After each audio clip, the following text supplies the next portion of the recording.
Sveiki visi, šiandien laukia įdomi kelionė. Su Augustu važiuojame iki Smėlio karjero, kuris yra kažkur netoli Kauno. Ten susitiksime su Gazas Dugnas TV komanda, pasifilmuosim ir pasilyginsim su Porsche Cayenne, kuris turi 4,5 litro V8 Twin Turbo variklį. Beje, į šią kelionę išvažiavau norėdamas pareklamuoti savo YouTube'ės kanalą per brastą, bet kaip dažnai būna, pamiršau tai padaryti. Juokas pro ašaras. Šiandienos mano varžovas yra Jonas. Nu, pasižiūrėsim, kiek tu man varžovas, ar tu bus Aš kolega būsiu. Aš kolega būsiu ir patarėjas draugiškas. Nesivaržykim. Nes tik šiandien pradėjom važinėti, jau mane Jonas bent porą kartų su gerve tempė. 3, bet kas skaičiuoja? Kas skaičiuoja? Jonai, papasakok šiek tiek apie savo Land Roverį. Čia dar modelis su BMW varikliu, ne? Čia praktiškai BMW X5 yra, nes jis yra pirmosios kartos prieš visus faceliftus 2004 metų su M57 dizeliu, kuris buvo prisuktas gamykliškai iki 130 kW, paskui GM greičių dėžė, kuri nieko nelaiko ir visur byra. Toliau patys lėčiausi Land Roveriuose buvę diferencialai, 4.10 perdavimas berods, irgi iš X5 kažkas tokio. O toliau kėbulas ir važiuoklė jau yra iš Roverio. Kas yra pliusas, nes gali, pavyzdžiui, jeigu čia lygint su X5, tai šį labai galiu aukštinti, nes pusę šį laiko beprotiškai didelius kampus. Kaip kad Porsche'as neseniai traškėjo, tai šitas dar neturėtų traškėti. Šitas Roveris yra aukštintas 3 coliais, kas būtų 7,5 cm, kad sutalpintų šitas mažas 35 colių padangas, kas nėra gan dažna Roveriuose, visi mėgsta dėti 33. Nu ir uždėti, kas dar yra pliusas, kad patys mažiausi, kokie gali būti ratlankiai, tai 17 colių. Čia BMW, man atrodo, ne? Čia BMW 335 BMW ratukai, nu jie buvo pigus ir maži, tai pats tas. Bet šiaip labai gerai atrodo, labai geras sprendimas. Tai iš modifikacijų kas automobilių daryta? Variklis standartinis ar ne? Variklis standartinis, turbina įdėta jau iš X3 150 kW. Standartinis kilovatų daugiau. Nu tai žodžiu, variklis standartas, turbina nestandartas ir variklio kompiuteris modifikuotas, tai yra chiptuningas darytas, padidinta iki 167 kW. Ai, tai dar netai baisiai. Netai baisiai, nes greičių dėžė yra trapi kaip iš muilo padaryta. O jau keitei kada pavarų dėžę, turėjai problemų? Ne, bet planuoju bent metus pavažinėti po visų modifikacijų. Dabar jeigu jį turiu vienus metus, tai dar jeigu metus atlaikys, tai būtų pasaka. Tai ką, einam, apsižiūrėsim savo pirmą iššūkį. Porsche išrėdėjo pirmą iššūkį, bet greitai klimpo. Smėlis dar neišvažinėtas, o padangose slėgio gerokai per daug. Taigi važiuojame pagalbą.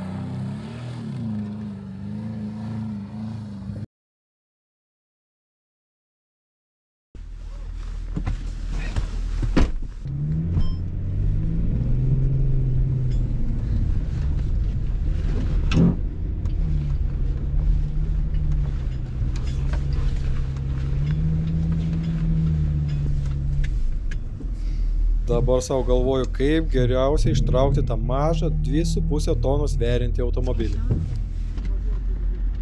Prikabinu Roverio gervės lyną ir tuoj Porsche bus laisvas.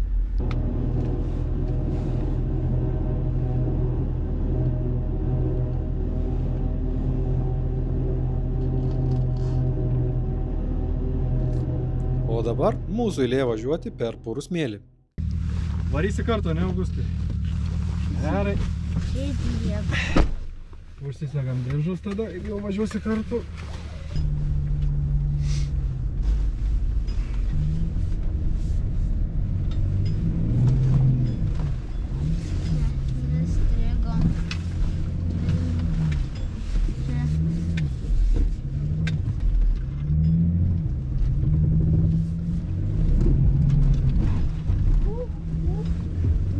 Mums palengvinta kelionė, nes Porsche'as jau labai gražiai savo žemų pilvukų išlygino viską.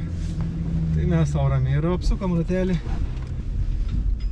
O kodėl? Antras iššūkis atrodė rimtas, bet kaip dažnai būna, akys baismininkės.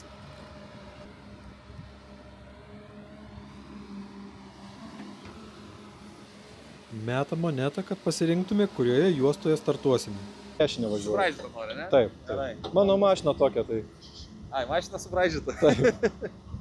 Gerai. Opa. Dėja. Dėja, kairė pusė. Nu tai ką, Roveris triks. Sustojam priešais vidutinio statumo įkalnę, bandysim palyginti, kaip greitai mašinos užlips į viršų.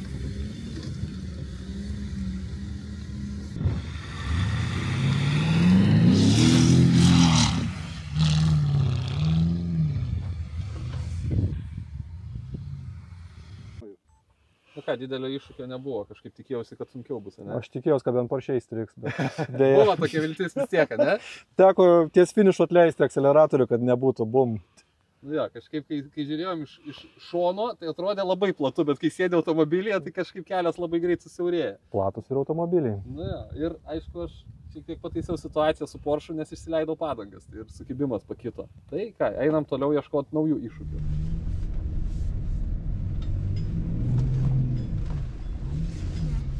Kalniukas ir vėl klausimas Jonui, kurios pusės nori. Aš dabar norėčiau vėl vidinės, Kairės, arčiau ne? kalnų. Taip. Ir vėl subraižyta moneta. Ir vėl subraižyta moneta. Gerai, važiuojam. Opa. O, kairiai. Mano sėkmė.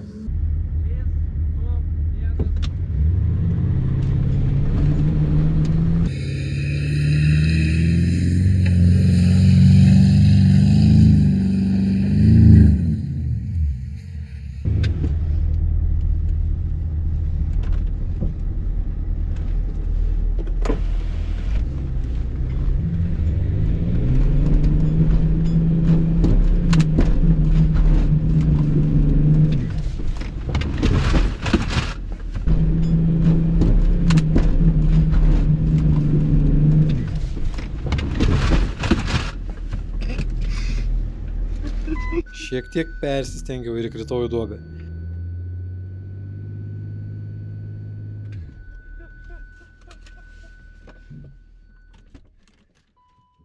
Dabar jau man reikia pagalbos, taigi kviečiu Izidorių su gerve.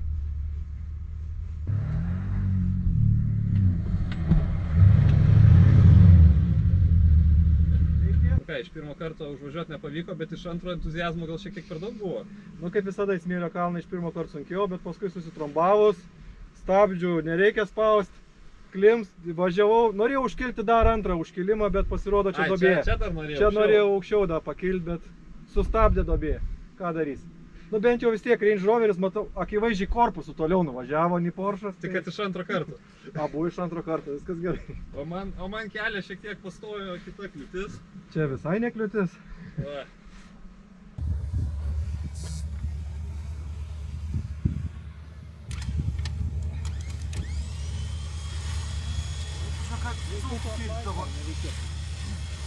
Aš galiu laisvą pavarą jaučiai, bet... Ne. Taip lengviau.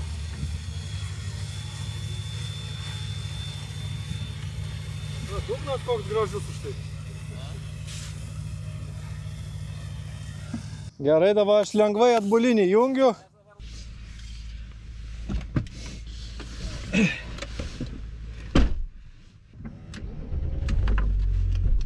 Važiuojam.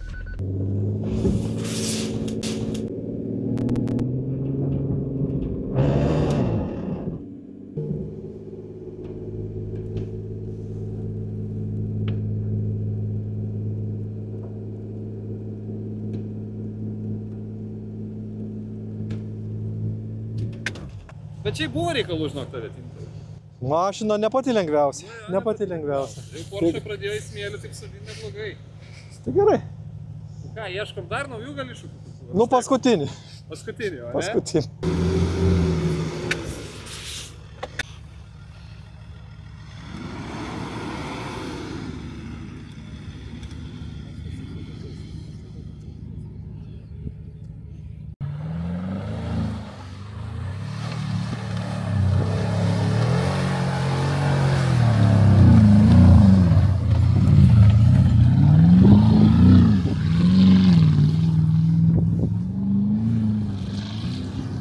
Tęsiam paieškas maršruto po karjerą.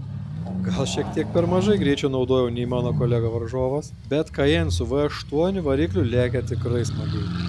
Pradedu net truputį dvejoti, ar gerai pasirinkau variklį savo roveriui.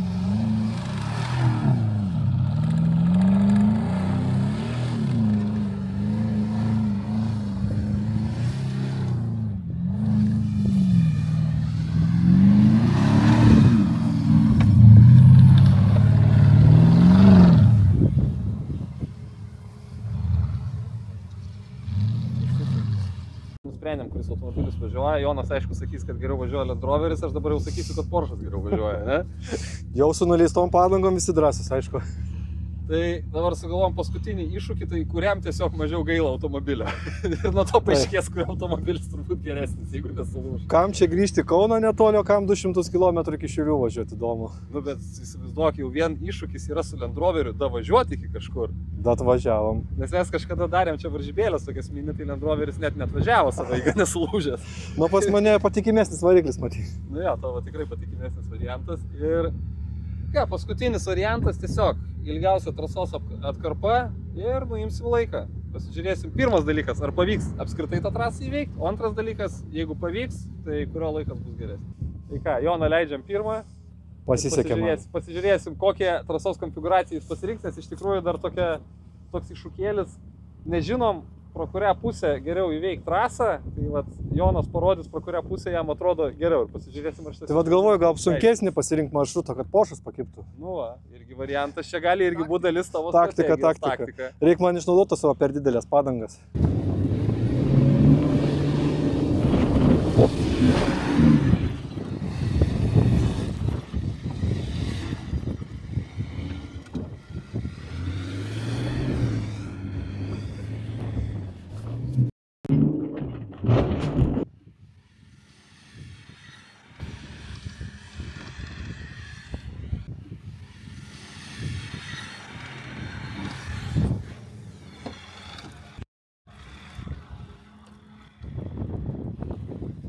Trys, 2, 1, jau.